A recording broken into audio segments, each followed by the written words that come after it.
Well, the key thing here is that the people who are rioting and doing a great deal of damage in Hong Kong are unacceptable for two reasons.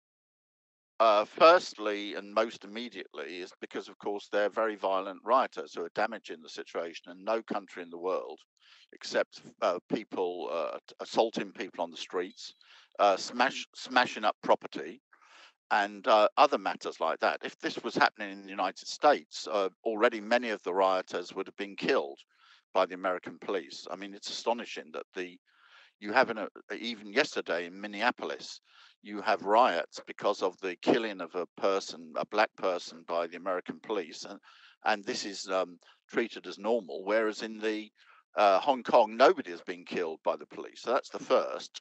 But then there's a more fundamental reason, which is the real aim of the people who are rioting in Hong Kong, the leaders, not necessarily some of the people who are confused, is that they want secession from China. And I always remind, for a Western audience in particular, who is the greatest president of the United States in general opinion? This is Abraham Lincoln. What is Abraham Lincoln famous for? Because when the South tried to secede, he crushed them. The United States would never agree to a section of the United States seceding from the United States. And Lincoln didn't use riot police. Lincoln sent the army in to deal with the situation. So it should be rather easy for people in the West to understand that China will not accept the people seceding from China any more than the United States under Abraham Lincoln would accept people seceding. The fundamental feature of this law is therefore to make the proposals to advocate secession from China illegal. And that's exactly what the United States has dealt with from a military point of view.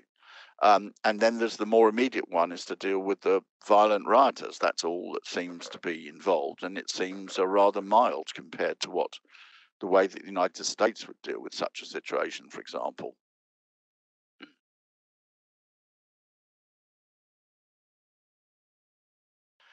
This is a complete load of hypocrisy. It's absurd. Britain ruled Hong Kong for more than 150 years. It never had the election of the governor of Hong Kong once during that entire period. And it had a situation whereby there were very violent suppression of demonstrations in this period during Hong Kong, carried out by the British. The United States never made one single complaint. We have a ridiculous situation. For example, the last governor of Hong Kong, Chris Patten, who was elected by nobody, suddenly appears on the television today. I was watching him on Bloomberg, announcing his big support for democracy in Hong Kong. This is ridiculous. He was never elected by anybody in this situation.